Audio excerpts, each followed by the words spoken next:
Greetings, everyone. It's Patrick Oborn, Adam Edwards, Richard Murray from Telarus, coming to you live from our houses for yet another COVID-19 version of the Telarus Weekly News Roundup.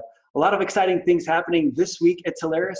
We had 2 more launches of exclusive providers you can only find here at Telarus. We had Lightning MD, the telehealth and billing medical platform that you can use to communicate securely between doctor and patient.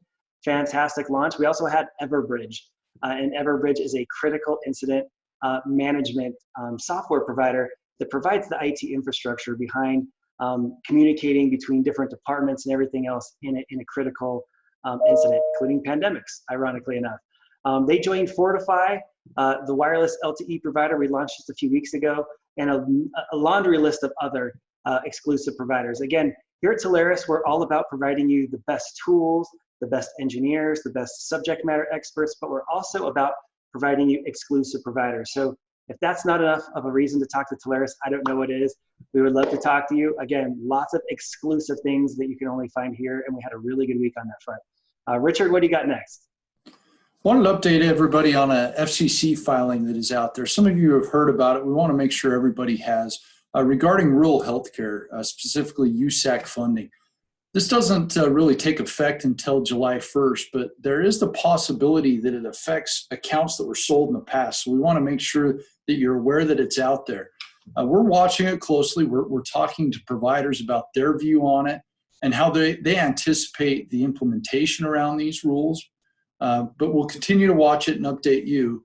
But if you have a history in selling to USAC accounts, it's probably worth educating yourself on. We have some information on that we can pass to you. Just reach out and inquire through your Telarus resources.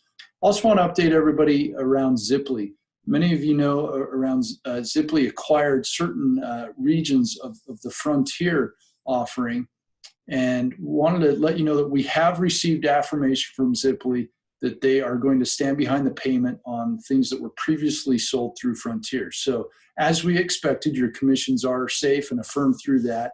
In terms of selling new services in those regions that Ziply acquired, they don't have an established channel program. So we are working with them around having that in early stages of just trying to get a contract done, and we'll continue to update you there as that progresses. Adam?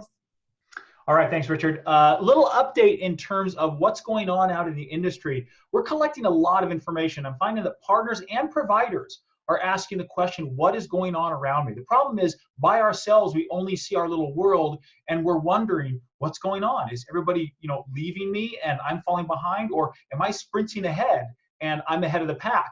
The truth is somewhere in the middle. And what we're seeing is a consensus out there as we're talking to partners, as we're talking to other master agents, and we're talking to suppliers. The information we're seeing is March, some people saw a run up. It was a good solid month as things rushed to close, work from home. A lot of deals that were late stage in the funnel got closed. Then a lot of the larger deals went sideways. And so people saw declines in April. We're seeing about an average across the board of about 30%. Now, don't take that too literally, because yours may be worse than that. It may be better than that. But the average we're seeing is about a 30% reduction in new sales in the month of April. Now, what does that mean? Well, not a whole lot, because it's not a lot of predictive evidence in there to say what's going to happen in May, June, July. We've been predicting that there's going to be an upswing for the channel as we get back to work, as these customers, these enterprises out there look to optimize costs.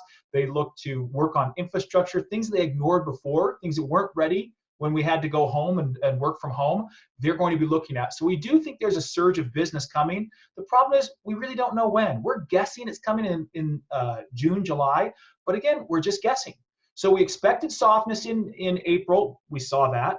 We expect softness in May. We'll see, and we'll continue to update on what we're seeing. But the biggest danger to partners and to providers, we believe, is the attrition that's coming.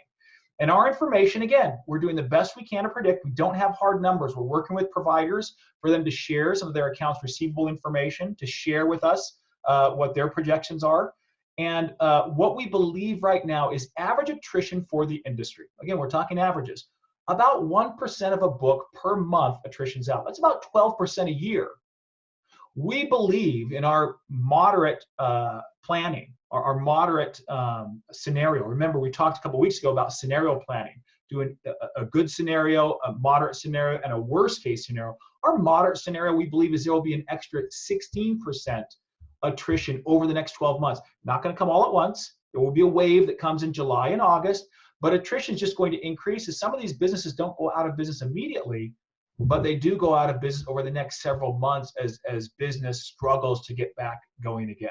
So we're seeing evidence. In fact, we compared notes with another master agent last week. They're believing about the same thing, but these are only estimates. So we're going to keep you up to date on our early warning system. We're going to get more data into it, plug that in, and refine these estimates and keep you posted on what's going on.